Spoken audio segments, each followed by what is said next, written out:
The city lights blurred outside the tinted windows of the sleek black car as Elena Grace, 33, CEO of a multi-million-dollar company, stared blankly at her reflection. Her diamond earrings sparkled faintly under the soft glow of the interior lights, but her eyes were tired, not from work, but from loneliness. She had everything that money could buy: power, luxury, admiration, yet inside, she felt hollow. Tonight was supposed to be different. Her friends had arranged a blind date, supposedly with a man of her status, a well-bred heir from one of the city's elite families. For once, Elena allowed herself to hope. Maybe tonight she'd meet someone who understood her, someone who saw her heart before her success.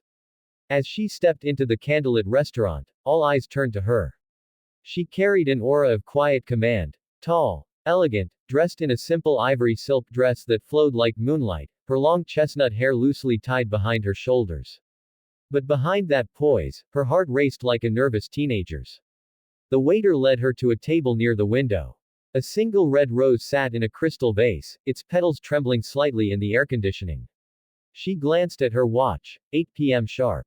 Her date was late. Minutes passed. Then half an hour. The restaurant buzzed softly with laughter and clinking glasses, but at her table, silence. Elena took a sip of water, pretending to scroll her phone, hiding the ache of embarrassment.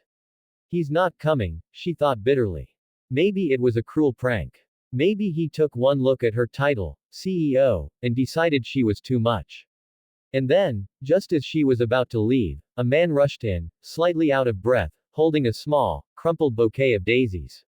His shirt was neatly pressed but clearly inexpensive, his shoes worn but polished. He looked around nervously, then his eyes landed on her, and for a moment, both froze. "Excuse me," he said softly, approaching her table. You're waiting for someone too, right?" Elena blinked, surprised. His voice was gentle, genuine, nothing like the deep, rehearsed tones of the men she usually met. She studied him. Late 30s, maybe 38, with kind hazel eyes, short dark hair, and a face that carried both fatigue and warmth, like someone who had seen life from the ground up. "I'm sorry," he added quickly. "I think I'm late. You must be Miss Elena," she said cautiously. "And you are Daniel Reed." The name didn't ring a bell, he definitely wasn't the heir she'd been told about. Yet there he was, standing awkwardly with that nervous smile, as if unsure if he even belonged in a place like this. For reasons she couldn't explain, she didn't send him away. Something about his eyes, honest, open, made her pause. Maybe it was the loneliness that echoed her own. So she nodded. "Yes, I'm Elena. Please, sit." And with that small act of chance, the mix-up began. If you believe in kindness, second chances, and the beauty of unexpected meetings, please like, comment, share, and subscribe to our channel, Stars of Kindness. Your support helps us keep telling stories that touch hearts and inspire hope. Heart. The dinner began awkwardly. Daniel fumbled with the menu, glancing at prices as if they were in another language. Elena noticed, he wasn't used to such luxury.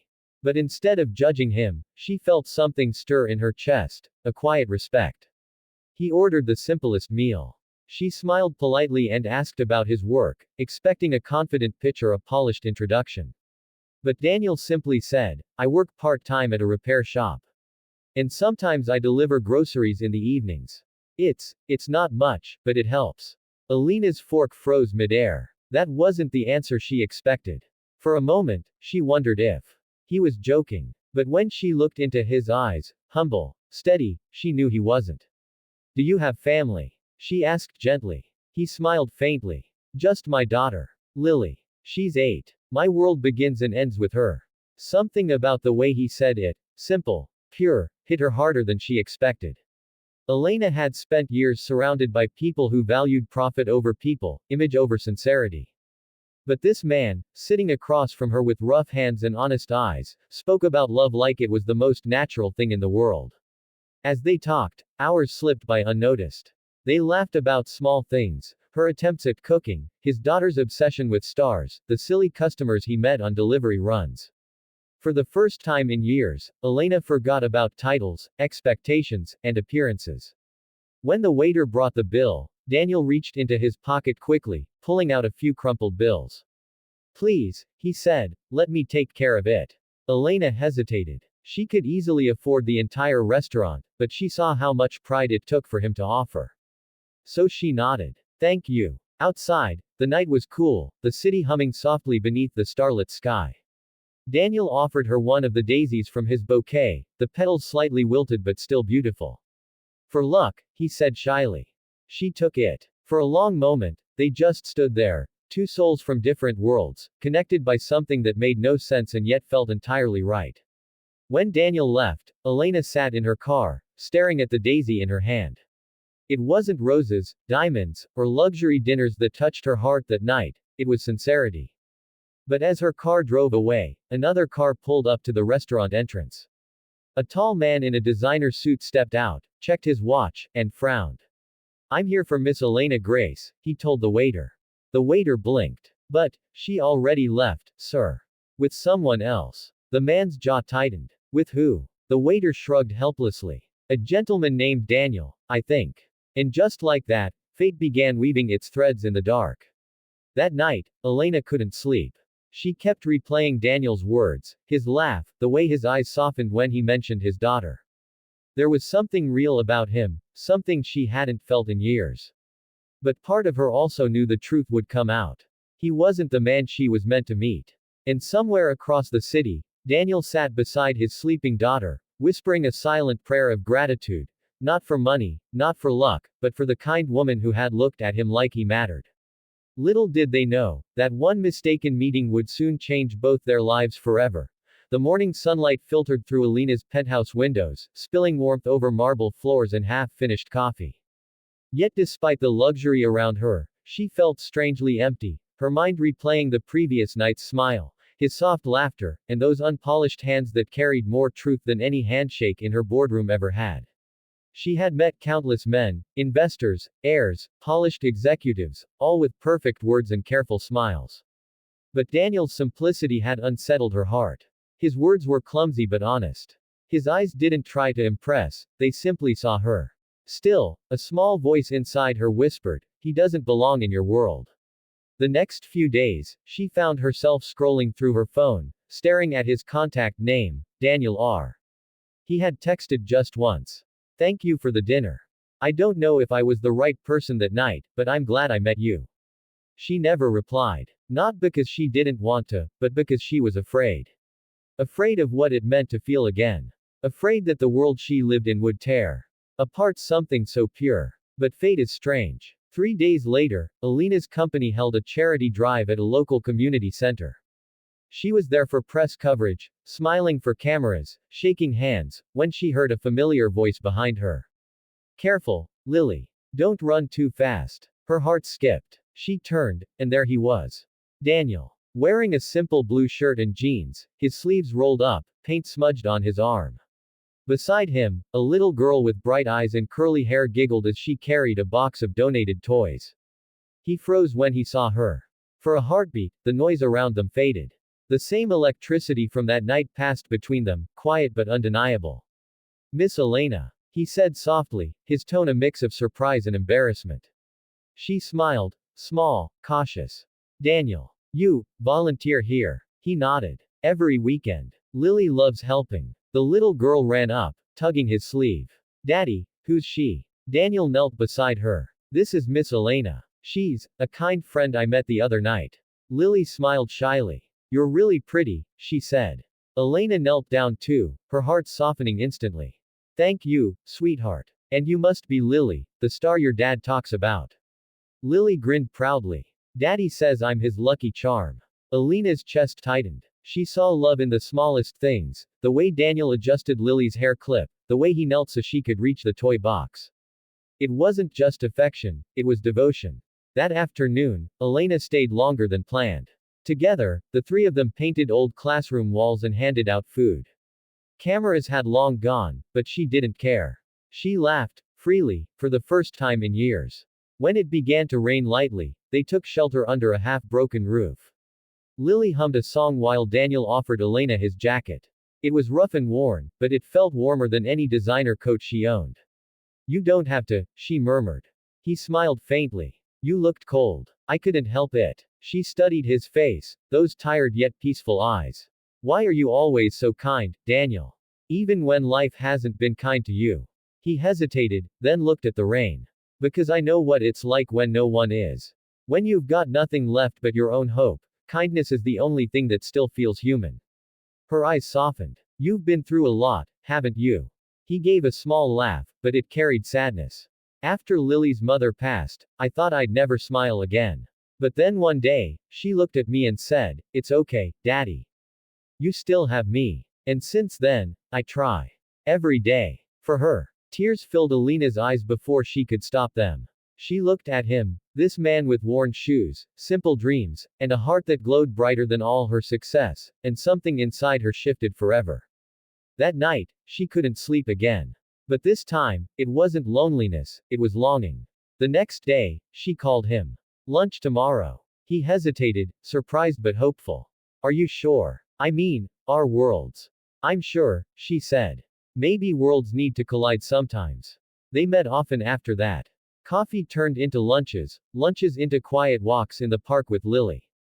Elena learned the sound of Daniel's laughter, the rhythm of his small joys, his love for old movies, how he always stopped to feed stray cats, how he fixed broken toys for neighborhood kids after work. And Daniel learned that behind Elena's confidence lived a lonely woman who carried the weight of 1,000 expectations, someone who laughed politely at parties but cried silently in the dark. Their bond deepened slowly, beautifully, like rain soaking into dry earth. But the world outside wasn't kind. One evening, as they sat by the riverside watching Lily skip stones, a sleek black car pulled up behind them. Out stepped Richard Vale, the heir Elena was supposed to meet that fateful night. Elena, he said coolly, ignoring Daniel. I've been trying to reach you. Why have you been avoiding me? Daniel turned, confused. Elena froze. Richard's eyes narrowed as he glanced at Daniel's rough clothes and the little girl by his side. So this is where you've been, wasting time with this. Elena's voice trembled. Richard, stop. You don't understand. Oh, I understand perfectly, Richard snapped. A mistake happened that night, didn't it? He took my place. He turned to Daniel, eyes full of disdain. You must have known. You saw her alone and thought you could play a part. Daniel's face flushed, his hands shaking. No. I didn't know there was a mix-up. I was waiting for someone too. She thought I was. Enough. Richard's tone cut through the air like a blade. You've embarrassed her enough. Lily clung to her father's arm, frightened. Daniel took a deep breath, holding her close. Come on, sweetheart. Let's go. Elena tried to speak, but Daniel only gave her a small, pained smile, one that said everything words couldn't. As he walked away, rain began to fall again, soft, merciless rain. Elena stood there, heart breaking, as Richard's words echoed in her ears. People like him don't belong in your world. But deep inside, her soul screamed the truth. He was the only one who ever made me feel like I belonged. That night, Daniel sat by the window of his tiny apartment, holding Lily as she slept. His eyes were red, not from anger, but from heartbreak. He knew he could never compete with Elena's world. She was light, and he was just the shadow beside it. Yet, even in pain, he whispered softly to his daughter, maybe some people are just meant to pass through our lives to remind us how beautiful kindness can be. And across the city, Elena sat in her dark penthouse, holding the wilted daisy he had once given her. Her tears fell silently as she realized, for the first time in her life, she had fallen in love. Not with wealth, not with power, but with a heart that asked for nothing in return. Days turned into weeks. The rain had stopped, but inside Elena's heart, the storm still raged. The world she once ruled felt meaningless now, board meetings blurred into noise, contracts into paper. Nothing felt right. Every night, she'd find herself staring at that daisy Daniel had given her, its petals dry, fragile, yet still clinging to life. She missed the laughter that echoed in small moments, Lily's giggle, Daniel's quiet smile. She missed being seen not as a CEO, but as a woman who could care and be cared for. But pride is a silent enemy. And Elena, for all her success, didn't know how to cross the distance her silence had built. Until one day, fate intervened again. Her company announced a community renovation project, rebuilding homes for underprivileged families. Elena decided to oversee it personally, hoping maybe, somehow, she'd see him again. And there he was. Across the dusty field, Daniel stood in a faded white shirt, sleeves rolled up, hammering wooden planks with a small team of volunteers. His hair was slightly longer now, his face tanned from the sun. He looked tired, but alive. When he turned and saw her, time stopped. Their eyes met. Neither spoke. The world around them, the noise, the movement, seemed to fade into silence. Elena slowly walked toward him. Daniel. He straightened, brushing sawdust from his hands. His voice was calm, distant. Miss Elena. It's been a while. I didn't know you were part of this project. He shrugged. I fix things. It's what I do. The words were simple, but they cut deep. She took a breath, trying to steady her voice. You left without letting me explain. He looked at her then, and she saw the pain still living behind his calm expression. What was there to explain? I was never meant to be part of your world. That night was a mistake, remember? She shook her head slowly. No, Daniel. That night was the only thing in my life that ever felt real. For the first time, his eyes softened, just a little. I don't care about titles, she whispered. I care about hearts. And yours is the kindest I've ever known. He turned away, unsure what to say. His hands trembled slightly as he picked up another piece of wood. You deserve someone who can give you everything. I can't even give Lily more than a small apartment and secondhand clothes. Elena stepped closer, her voice breaking. You've already given me more than anyone ever has, truth, peace, kindness. You made me feel human again. Her words hung in the air. The workers around them pretended not to notice, quietly slipping away to give them space. Daniel sighed, the wall inside him crumbling at last. It's not easy for me, Elena. I've lived my whole life being told what I'm not. Poor. Uneducated. Not good enough. But with you, for the first time, I wanted to be better. I wanted to be worthy. She reached out, gently taking his rough, calloused hands in hers. You already are, Daniel. You've been worthy every day, you just couldn't see it. Tears shimmered in her eyes, and for the first time, he didn't look away. And then, a soft voice interrupted, Daddy. They turned. Little Lily stood nearby, holding a paper flower she had made. She looked between them with wide, innocent eyes. Are you and Miss Elena friends again? Daniel smiled faintly, kneeling. Maybe we are, sweetheart. Maybe we should be. Lily grinned, running to Elena and handing her the paper flower. Then you can keep this. It never dies. Elena knelt, taking the flower gently, her eyes wet. Thank you, Lily. I'll keep it forever. That simple gesture, from a child's pure heart, broke the last walls between them. From that day on, Elena visited often, not as the CEO, but as Elena, the woman who painted walls beside Daniel, laughed with Lily, and found joy in simple moments. Slowly, quietly, their love grew again, not rushed, not grand, but real. One evening, as the sun melted into gold over the horizon, Daniel stood by the half-finished playground they had built together. Elena joined him, their hands brushing lightly. Funny, he murmured. I used to think love was for people who had it all. She smiled softly. And I used to think love needed perfection. Turns out, it only needs kindness. He looked at her, eyes filled with something deeper than words. You really think this can work? She nodded, her voice barely above a whisper. I don't want perfection, Daniel. I want you. You and Lily, that's the life I was missing. And under the setting sun, he finally believed her. He cupped her face gently, his touch hesitant yet full of feeling. You sure about this? She smiled through her tears. I've never been more sure of anything. And then, for the first time, they kissed, a slow, trembling kiss that carried years of pain, hope, and healing. The world seemed to pause, even the wind held its breath, as kindness turned into love. From that day on, the lonely CEO was lonely no more. Elena didn't just find a man, she found a family. Daniel didn't just find love, he found a place where he belonged. They moved forward together, not as perfect people, but as real ones, building something truer than wealth could ever offer. And every morning, on her office desk, beside the daisy he once gave her, sat the little paper flower Lily had made, the one that never died. Because kindness, once planted, never does. Cherry blossom sparkling heart. If this story touched your heart, please like, share, and subscribe to our channel, Stars of Kindness. Let's fill the world with stories that remind us, kindness is love's greatest form.